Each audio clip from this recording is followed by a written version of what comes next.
Hey y'all, in today's video we're going to take a look at a few more interparticle forces that exist between molecules.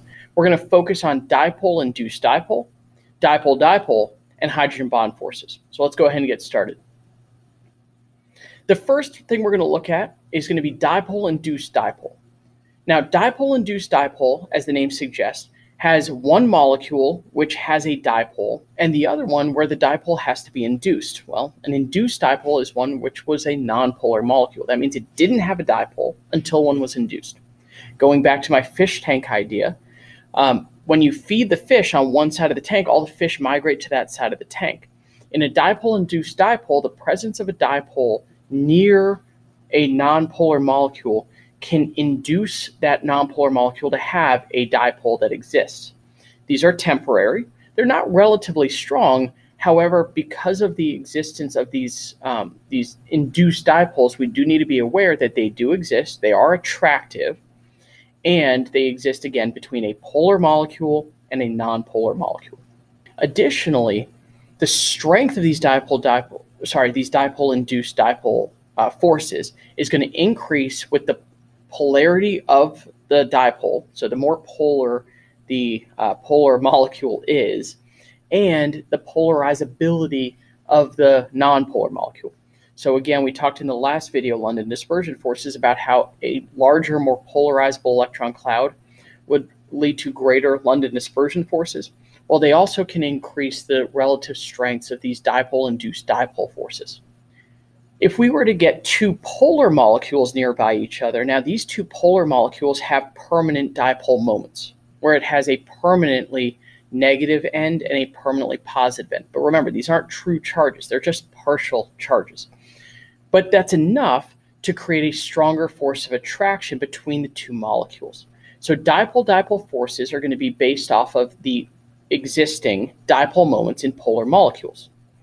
Now, the strength of these, much like magnets, is depending on not only where they are relative to each other, but also whether you have the right ends facing each other. So dipole-dipole interactions actually need the negative end and the positive end to be oriented towards each other, relatively speaking. So when you have dipole-dipole moments, dipole-dipole interactions, they're going to be based on orientation and distance between the two molecules involved. The other thing that matters is going to be the relative strength of the dipole. The more polar the molecule, the stronger those dipole moments would be, the more negative the partial negative charge would be, the more positive the partial positive charge would be, and the stronger the dipole interaction would be. Now, hydrogen bond forces are a unique subcategory of dipole-dipole forces. In hydrogen bond forces, these are going to be forces of attraction between extreme dipoles. Now, an extreme dipole would be created by two extremely opposing electronegativities. So one atom that's very electronegative being covalently bound to another atom that is not electronegative. In this case, there are only three atoms that we really look at for hydrogen bond forces.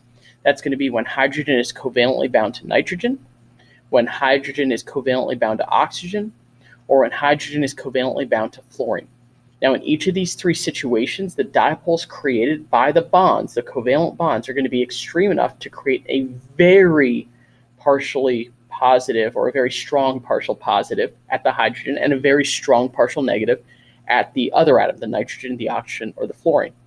These dipoles are strong enough where they create a force that can be subcategorized because it is different in behavior in many ways.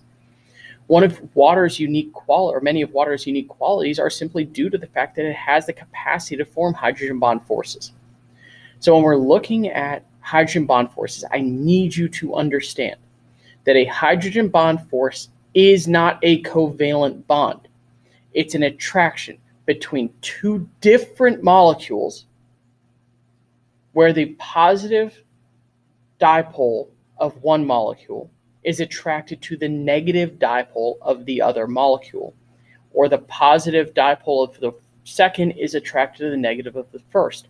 These are the hydrogen bond forces. They are not covalent bonds.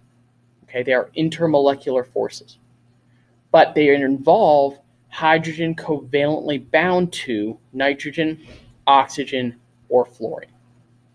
The other thing to be aware of is many of these interparticle forces that we're talking about can exist between two molecules of the same type. So water molecule can be a hydrogen bound to another water molecule, all right? But water molecules can also have hydrogen bond forces to ammonia molecules, other molecules that can also experience London dispersion, other molecules that can experience hydrogen bond forces. So be aware of the fact that these particle-particle interactions can exist between molecules or particles of the same type, but also molecules or particles of different types. The other thing to keep in mind is that interparticle or intermolecular forces can actually exist within a single molecule as well, but it has to be a very large, big biomolecule in most cases. When I say biomolecule, what I'm talking about are things like DNA and proteins. Proteins are so big that part of one protein can fold over and bond with another. This is actually what creates the tertiary and quaternary structures of proteins, is the capacity to form hydrogen bond forces, which are interparticle forces between two components of the actual molecule itself. Okay, so when we're looking at biomolecules, even though we talk about these as intermolecular forces, you might see forces of attraction between two parts of the same molecule. But it's just because they're so far apart in the molecule and they have the capacity to fold over and attract each other that way. So that wraps up today's video. Today we looked at dipole-induced dipole, dipole-dipole, and hydrogen bond forces. You need to be able to, again, just like in the last video we talked about, rank the relative forces of attraction between molecules, but also identify the forces of attraction between molecules. Unlike London dispersion forces, not every molecule will experience dipole-dipole or hydrogen bond forces. You need to be able to identify the situations in which they will, and also be able to show in a particle diagram what it would look like to have a hydrogen bond force or a dipole-dipole force of attraction between two molecules. I hope you enjoyed this video, and I'll see you in the next one.